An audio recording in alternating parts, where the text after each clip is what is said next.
അപ്പൊ ഭഗവാൻ ചിരിച്ചുകൊണ്ട് പറഞ്ഞു, ഞാൻ ആ ഭക്തയെ അനുഗ്രഹിച്ചിരുന്നു, അത് അങ്ങ് കണ്ടില്ല എന്ന് പറയാണ്.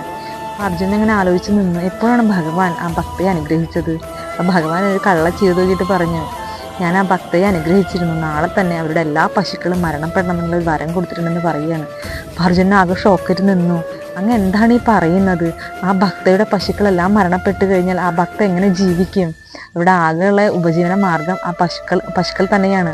ആ പശുക്കൾ മരണപ്പെട്ടാൽ പിന്നെ അവരെങ്ങനെ ജീവിക്കും? എന്താണ് കണ്ണ അങ്ങ് പറയുന്നതെന്ന് ചോദിക്കുകയാണ്. അപ്പൊ ഭഗവാൻ ചിരിച്ചുകൊണ്ട് പറഞ്ഞു, അവരിപ്പോ എന്താണ് ചെയ്യുന്നത്? അവരുടെ ജീവിതം അവർ പാഴാക്കുകയാണ്. അവരുടെ ചിന്തകൾ എന്താണ്? രാവിലെ എഴുന്നേറ്റ് കഴിഞ്ഞാൽ പശുവിനെ കുളിപ്പിക്കണം, അതിനെ തിന്നാൻ കൊടുക്കണം, അതിനെ മേയാൻ വിടണം, അങ്ങനെയുള്ള ചിന്തകളിലൂടെയാണ് അവർ ജീവിച്ചുകൊണ്ടിരിക്കുന്നത്. അവരുടെ ജീവിതം ഒരു പാഴാക്കുകയാണ്. അവരുടെ പ്രിയ ഭക്തയാണ്. ആ പശുക്കൾ മരണപ്പെട്ട് കഴിഞ്ഞാൽ കഷ്ടതകൾ സഹിക്കാൻ വയ്യാതെ അവർ ആരിലേക്ക് തിരിയും? എന്നിലേക്ക് തിരിയും. എൻ്റെ പ്രിയ ഭക്തയാണ്. ആ സമയം അവർക്ക് എന്നോട് അടുക്കാനുള്ള സമയമാവും. അടുത്ത ജന്മത്തില് അവർക്ക് ഞാൻ നല്ലൊരു ജീവിതവും ദാനം ചെയ്യുമെന്ന് പറയുകയാണ്. അപ്പൊ ഭഗവാൻ ചെയ്യുന്ന ഏതൊരു കർമ്മങ്ങൾക്കും അതിൻ്റെതായിട്ടുള്ള പുണ്യമുണ്ട്. ഒന്നും അറിയാതെ ഒന്നും കാണാതെ ഭഗവാൻ നമ്മളെ പരീക്ഷിക്കില്ല എന്നുള്ള കാര്യം ആദ്യം മനസ്സിലാക്കുക. നമ്മുടെ ജീവിതത്തിൽ ഒരുപാട് പരീക്ഷണങ്ങൾ ഭഗവാൻ തരുന്നുണ്ട്. ആ പരീക്ഷണങ്ങൾക്കൊടുവിൽ ഭഗവാൻ നല്ലൊരു ജീവിതവും നമുക്ക് സമ്മാനമായി തരുന്നു.